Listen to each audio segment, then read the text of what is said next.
तो कक्षा 8वीं वालों, ये रहा आपकी वार्षिक परीक्षा 2025 के लिए अंग्रेजी विषय के पेपर के लिए मॉडल प्रश्न पत्र, जो कि एक आईएमपी प्रैक्टिस पेपर है। इसको कंप्लीट करके आप अपने एग्जाम में बहुत अच्छा स्कोर करोगे। एंड देखो, इसका एक एक क्वेश्चन तुम्हारे लिए बहुत ज़्यादा इंपॉर्टेंट होने वाला है, क्योंकि मैं 1 से लेकर के 26 तक के, है ना, इस मॉडल के सारे क्वेश्चन के आंसर बताने वाला हूँ। तो एक एक क्वेश्चन को ध्यान से पढ़ करके चले जाना। देखो, क्योंकि आप एग्जाम से पहले यदि एक सेट लगा लेते हो, है ना, मॉडल प्रश्न पत्र सॉल्व कर लेते हो, तो आप अपनी तैयारी को और ज़्यादा बेहतर बना लेते हो, है ना। तो मैं एक एक करके सारे क्वेश्चन के आंसर आपको बताऊंगा, तो वीडियो में बने रहना एंड इस मॉडल प्रश्न पत्र को तैयार करके ही जाना, ठीक है ना। सबसे पहले आपको मैं बता दूं कि आपका समय, यानी कि आपको जो टाइम मिलेगा पेपर के लिए, वो आपका 2.5 घंटे मिलने वाला है। एंड आपका यह है पूर्णांक, मैक्सिमम मार्क्स इसके 60 मार्क्स रहने वाले हैं, ठीक है। अगर आपको बहुत अच्छे नंबर चाहिए तो इसमें दिए गए एक एक क्वेश्चन को बहुत ही अच्छी तरीके से तैयार करना पड़ेगा। एंड देखो, मैं आंसर बताऊंगा तो समझाते भी चलूंगा, ठीक है। अब देख लेते हैं इंस्ट्रक्शन, यानी कि निर्देश। तो कहता है कि it is mandatory to attempt all the question, है ना, आपको सभी क्वेश्चन हल करना अनिवार्य है। मैं सभी करवाऊंगा 1 से लेकर 26 तक, ठीक है। This is only a sample for practice paper, जैसा कि मैंने कहा कि मॉडल पेपर, ठीक है। चलिए भाई, यहाँ से स्टार्ट कर लेते हैं। आपके सबसे पहले एमसीक्यू टाइप बहुविकल्पीय प्रश्न, मल्टीपल चॉइसेस क्वेश्चन आ जाते हैं, जो कि 1 से लेकर के 5 तक होती हैं, जिसमें फर्स्ट नंबर क्वेश्चन दिया गया है। देखो, ये है हमारे एक एक नंबर के हैं, ठीक है ना दोस्त। देखो, who was the spirit of the Wood's, यक्ष, श्री कृष्ण, अर्जुन या सहदेव। तो यक्ष इसका राइट आंसर लगा देना है आपको, है ना, स्पिरिट ऑफ द बुड्स, ठीक है ना, यक्ष। अगला है Kalpana Chawla was born on, Kalpana Chawla का जन्म कब हुआ था? 2 जुलाई 1961, 17 मार्च सॉरी, यहाँ 1962, 4 अप्रैल। इसका राइट आंसर जो है आपका 17 मार्च 1962 है, ठीक है ना, 17 मार्च 1962। नेक्स्ट है आपका which of the following is not a disaster, ये an accident, a flood, a fire, a fear, a fire, a fear, ठीक है ना, ये फियर, ये फियर। अगला क्वेश्चन कहता है कि the rhyming word for start, start का राइमिंग वर्ड, है ना, उसी तरीके की ध्वनि किस वर्ड से निकली है? प्लांट से, हर्ट से, बोट से, ट्रेट से। भाई ये बोट, ट्रेट, प्लांट हो गए, ये तो कोई इस तरीके से निकल ही नहीं। स्टार्ट हर्ट, स्टार्ट हर्ट, ठीक है। अगला आपका है the plural form of monkey, monkey की प्लूरल फॉर्म कौन सी है भाई, है ना, बहुवचन बताना है मंकी का, मंकीज, ये तो गलत होगा।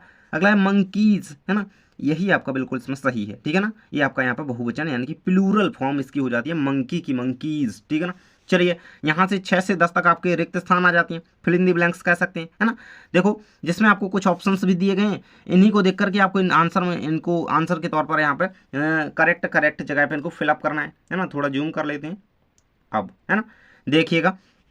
6 नंबर क्वेश्चन कहता है कि the opposite word of ungrateful, भाई ये किस पे नहीं बन जाएगा, है ना, 6वें का ये रहेगा आपका, है ना। क्या अनग्रेटफुल का? ग्रेटफुल, है ना, आपने ये चैप्टर पढ़ा होगा, द अनग्रेटफुल ज्वेलर, है ना, उसी से क्वेश्चन बना है। अगला क्वेश्चन है fill in the blanks, who travel in a spacecraft. भाई तो स्पेस क्राफ्ट में कौन ट्रेवल करता है? ए डॉक्टर, कॉल, एन एस्ट्रोनॉट। भाई तो यही ना करता है 7 नंबर का, एन एस्ट्रोनॉट, ठीक है, एस्ट्रोनॉट। अगला क्वेश्चन आ जाता है fill in the blanks, I use your pen, may I use your pen, may I use your pen, ये रहेगा आपका may I use your pen, या फिर कैन रहेगा क्या? नहीं, इसका मे बनेगा, है ना। अपन जब देखो आज्ञा कहीं पर लेते हैं तो मे का यूज करते हैं ना, may I come in sir, may I use your pen, है ना, तो मे, ठीक है, मे। अगला क्वेश्चन आपका आ जाता है fill in the blanks, moon sign in the sky, the moon sign in the sky. तो ये आपका 9 नंबर का दा हो जाएगा, ठीक है, तो the moon sign in the sky, ठीक है ना। अगला क्वेश्चन है rhyming word of ball, ball का राइमिंग वर्ड क्या होगा? कॉल ना, बॉल कॉल, जैसे यहाँ पे स्टार्ट का हार्ट हो रहा था, है ना, ये हो जाएगा आपका यहाँ पे 10वें का बॉल का कॉल। कुछ एक्स्ट्रा आपको दिए गए थे, डॉक्टर हो गया, जैसे कैन हो गया ना, ये एक्स्ट्रा दे दिए जाते हैं कंफ्यूज करने के लिए।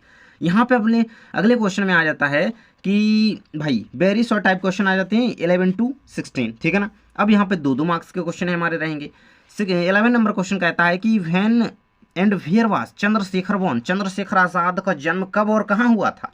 चलिएगा भाई, इसका आंसर किस तरीके से आपको लिखना है तो देखिएगा, एग्जाम में कुछ इस तरीके से आपको, देखो थोड़ा रुकिएगा, ये रहेगा आपके सामने, कुछ इस तरीके से आपको इसका आंसर लिखना होगा। देख सकते हो यहाँ पे, Chandrashekhar was born on July 23, 1906 in Bhabhra India, है ना, मध्य प्रदेश भी लिख सकते हो, इंडिया, भाभरा मध्य प्रदेश इंडिया, है ना, यानी कि अपने मध्य प्रदेश के झाबुआ जिले के भाभरा नामक ग्राम में इनका 23 जुलाई 1906 को जन्म हुआ था चंद्रशेखर आजाद का, इनको याद रखना। ये रहेगा आपका सामने 11 नंबर के क्वेश्चन का आंसर। नेक्स्ट नंबर क्वेश्चन आपका कहता है कि underline the silent letter in the following word and rewrite them, है ना। इन जो वर्ड दिए गए इसमें जो साइलेंट लेटर है उसको अंडरलाइन कीजिए एंड इनको लिखिए, है ना। उत्तर पुस्तिका में इनको लिखना है।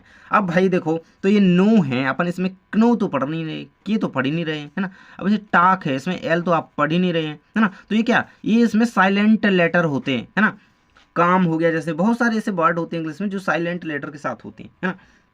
देख सकते हो किस तरीके से आपको कॉपी में लिखना है इसका आंसर। क्वेश्चन नंबर 12 का आंसर डाल करके नो में क्या है, के जो है ना, के मैंने हाईलाइट, मैंने थोड़ा डार्क उसको कर दिया है, आप लोग उसको अंडरलाइन कीजिएगा, लाइन इसके नीचे खींचिएगा, है ना। टाक, है ना, टाक में ये टी नहीं है, ये एल है ना, ये गलती से हो गया शायद। ये एल को हाईलाइट कीजिए और इसके नीचे क्या लाइन खींचिए, है ना। तो ये रहेगा 12 का उत्तर। चलिएगा भाई, देखो चैनल को सब्सक्राइब जरूर से कर लेना। अगला क्वेश्चन है 13 नंबर का, right any 2 sources of water, है ना। जल के 2 स्रोत आपको लिखना है, पानी के 2 स्रोत लिखना है। 2 sources of water, river and lake, river and lake, है ना। ये रहेगा 13th का आंसर। तो जल्दी से कर लो लाइक और सब्सक्राइब। अगला है आपका, which incident took place in Amritsar in 1919। तो ये रहेगा आपके सामने जलियांवाला बाग मेसकर, है ना। तो ये आपके सामने पूरा आंसर इसका दिया गया है। 14th नंबर क्वेश्चन को लिखना है, the incident in Amritsar in 1919 was the Jallianwala Bagh हत्याकांड। इसके बारे में आपने पढ़ा भी होगा, है ना। ये रहेगा आपके सामने इसका आंसर, पूरा कंप्लीट कर लेना। अगला क्वेश्चन है, एड सफिक्स एल वाई, है ना। इनमें जो देखो ये वर्ड दिया गया है, बीक दिया गया और मैन दिया गया, इनमें आपको एल वाई सफिक्स यूज करना है। तो बीक में जोड़ेंगे तो बीकली, मैन में जोड़ेंगे तो मैनली, ठीक है। इतना सिंपल आता है यार इंग्लिश का पेपर में तो, है ना। देखो ये रहेगा आपके सामने आंसर। इस तरीके से 15th का आंसर लिख देना, है ना। बीक का बीकली एल वाई जोड़ दिया, मैन का मैनली एल वाई जोड़ दिया, ठीक है ना। चलिए भाई, अगला क्वेश्चन है, how is a disaster harmful for people. 16 number question कहता है कि how is a disaster harmful for people. तो ये रहेगा loss of life and property, है ना। ये आपके सामने 16th नंबर क्वेश्चन का आंसर दिया गया है। Disaster cause loss of life and property and can lead to epidemics, ठीक है। ये रहेगा। अगला क्वेश्चन आ जाता है हमारा 17th to 22 नंबर क्वेश्चन रहेंगे हमारे, जो कि 3 मार्क्स के क्वेश्चन रहेंगे। 17th नंबर क्वेश्चन कहता है कि right the name of the 5 Pandavas, है ना। जो 5 पांडव थे उनके नाम लिखने, सभी को पता है, युधिष्ठिर, भीम, अर्जुन, नकुल एंड सहदेवा। तो ये रहेंगे 5 पांडवों के नाम। The 5 Pandavas are Yudhishthir, Bhim, Nakul, Arjun, Sahadev. अगले क्वेश्चन को देख लेते हैं, who prepared a sumptuous feast for the king. तो इसका आंसर लिखना है तेनाली रामा। क्या लिखना है, तेनाली रामन प्रिपेयर्ड ये सिंपतीज फीस्ट फॉर द किंग, ठीक है, सिंपतीज। ये रहेगा। अगला क्वेश्चन आ जाता है, change the gender of the following words and rewrite them. ये जो आपको जेंडर के, ये कह लो कि ये वर्ड दिए गए हैं कि आपको जेंडर चेंज करने हैं, इनको लिखना है ना। पुस्तिका में, उत्तर पुस्तिका में किंग यानी कि राजा, तो राजा का जेंडर चेंज करेंगे तो राजा का रानी यानी कि क्वीन हो जाएगा, ठीक है। हीरो का हीरोइन हो जाएगा, वुमन का मैन हो जाएगा, ठीक है। किस तरीके से एग्जाम में लिखिएगा, देखो इस तरीके से 19 का उत्तर डाल करके लिखना है, किंग का क्वीन, हीरो का हीरोइन, मैन का वुमन या वुमन का मैन। इस तरीके से आपको 19 का उत्तर लिख लेना है। अगला क्वेश्चन आपका आ जाता है, pick the odd word and write. इसमें ऑड वर्ड छांटना है आपको, सन हो गया, स्टार्स हो गया, ट्री हो गया, मून हो गया, है ना। तो ये ट्रीज जो है इसमें ऑड वर्ड नहीं लग रहा आपको, अलग नहीं दिख रहा कुछ, है ना। मतलब ये मून हो गया, स्टार्स हो गया, सन हो गया, ये सारे क्या होते हैं, आसमान में होते हैं, ना, स्काई में होते हैं। जबकि ये ट्रीज हैं वो धरती पर हैं, तो ये एक अलग है, इसमें विषम वर्ड हो गया, है ना। तो ये ट्रीज इसमें क्या हो जाएगा, इसमें ऑड वर्ड हो जाएगा। तो इस तरीके से आपको इसका आंसर लिख देना है, ठीक है, 20 का। अगले क्वेश्चन को अपन देख लेते हैं भाई। अगला क्वेश्चन कहता है कि was the woodcutter released from the prison finally. तो इसका आंसर आपको किस तरीके से लिखना है, तो yes the woodcutter was finally released from the prison, ठीक है। ये रहेगा आपके सामने 21 का उत्तर। अगला क्वेश्चन हम देख लेते हैं। देखो चैनल को सब्सक्राइब कर लेना, है ना। चेंज द फॉलोइंग सेंटेंसेस, है ना। आपको कुछ सेंटेंस दिए गए हैं, नेहा लिव्स इन भोपाल, आपको इसको सिंपल पास्ट टेंस में कन्वर्ट करना है ना। ये यहाँ पे देखो जम्बल्ड वर्ड्स दिए गए हैं, इस सेंटेंस को आपको रीअरेंज करना है ना। अगला है आपको पंक्चुएट करने के लिए दिया गया है ना, आई लव माई इंडिया, है ना। पंक्चुएट कैसे करना होता है, जैसे देखो अपन कोई सेंटेंस स्टार्ट कर रहे हैं, अब उसका फर्स्ट जो लेटर है ना उसको अपन इस तरीके से स्मॉल लिख सकते हैं ना। अगर सही वे में उसे लिखे जाए तो वो कैपिटल होना चाहिए, है ना। जिससे कोई कंट्री का नाम लिख रहे हैं, है ना, किसी व्यक्ति पर्सन का नाम लिख रहे हैं, है ना, तो उसमें क्या उसका फर्स्ट लेटर जो है हमारा कैपिटल होना चाहिए। तो यहाँ पे क्या स्मॉल लिखा है, तो गलत है ये, है ना। तो किस तरीके से आई जो है इसका वो कैपिटल बनाएंगे, यानी कि आई, है ना, इस तरीके से बनाइएगा, है ना। और ये ज्यों कहते हैं, ये देखो बीच में अब अपन यहाँ पे क्या करेंगे, ये बीच में हमको क्या करना है, अपन बीच में इस तरीके का वर्ड नहीं डालेंगे जिसका लेटर जो है बड़ा हो, है ना, मतलब फर्स्ट लेटर, है ना। I love my India. अब इंडिया कंट्री है भाई, है ना, बड़ी चीज़ होती है, तो उसका फर्स्ट लेटर जो है हम क्या करते हैं यहाँ पे कैपिटल, इस तरीके से इसका बन जाएगा। इसका है रीअरेंज करना है, मतलब वर्ड ठीक ठाक तरीके से लगाना है, तो इसका तो आप सभी को बन जाएगा, है ना। वेयर डू यू लिव, है ना, इस तरीके से। इसमें क्वेश्चन मार्क लगाना मत भूल जाना, ये ठीक है ना। अगला क्वेश्चन आ जाता है, नेहा लिव्स इन भोपाल, है ना। चेंज इनटू सिंपल पास्ट, तो आपकी केवल केवल फॉर्म चेंज हो जाएगी, लिव्स की जगह लिव्ड हो जाएगा, है ना। तो किस तरीके से लिखिएगा, नेहा लिव्ड इन भोपाल, ठीक है, इस तरीके से हो जाएगा। अब इन तीनों को आप यहाँ पे देख भी सकते हो, ये रहेंगे आपके सामने तीनों के आंसर, इसको कंप्लीट अच्छी तरीके से कर लेना। अगला क्वेश्चन आपका आ जाता है 23 to 26 आपके 5 मार्क्स के क्वेश्चन रहेंगे, जिसमें 23 नंबर क्वेश्चन है आपका, right 5 to 7 lines about tiger. Tiger के बारे में आपको 5 से 7 लाइन्स लिखनी है, तो देखो 5 लाइन हम यहाँ पे देख लेते हैं टाइगर के बारे में। क्वेश्चन नंबर 23 का आंसर रहेगा, tiger is the national animal of India, it is a wild animal and lives in the jungle. Tiger have a strong body and sharp claws, they are yellow with black stripes, है ना। Tiger belongs to the cat family. तो इस तरीके से इसका answer आपको 23 number question का याद करना होगा भाई। अगला क्वेश्चन आ जाता है, how did the tiger the monkey and the snake help the wood cutter. तो 5 नंबर का क्वेश्चन है, इसको मत छोड़ देना, ये रहेगा आपके सामने। The tiger gave the wood cutter gold ornaments, the monkey gave him sweet fruits, है ना।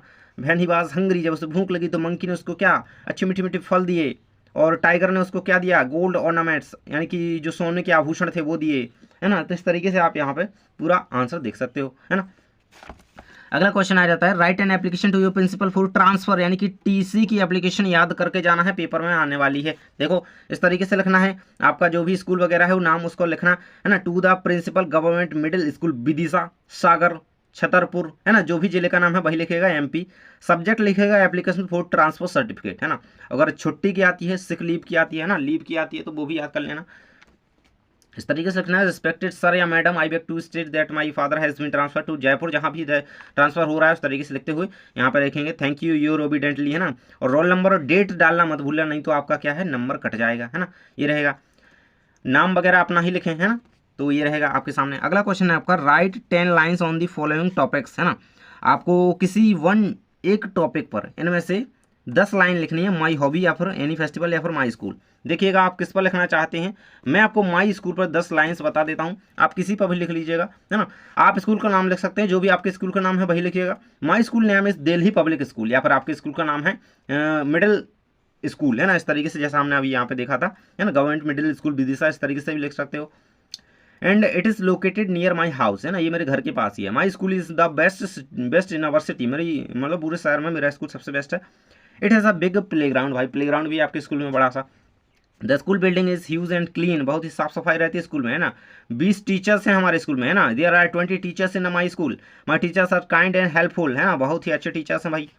अगला है, I love to attend my classes, है ना, क्लासेस लेना आपको अच्छा लगता है। I enjoy playing in the playground, मुझे प्ले ग्राउंड में यानी कि मैदान में खेलना अच्छा लगता है। I am proud of my school, आपके स्कूल पर आपको गर्व है। इस तरीके से 10 लाइनें याद कर लो एंड अपने एग्जाम में लिख करके आना।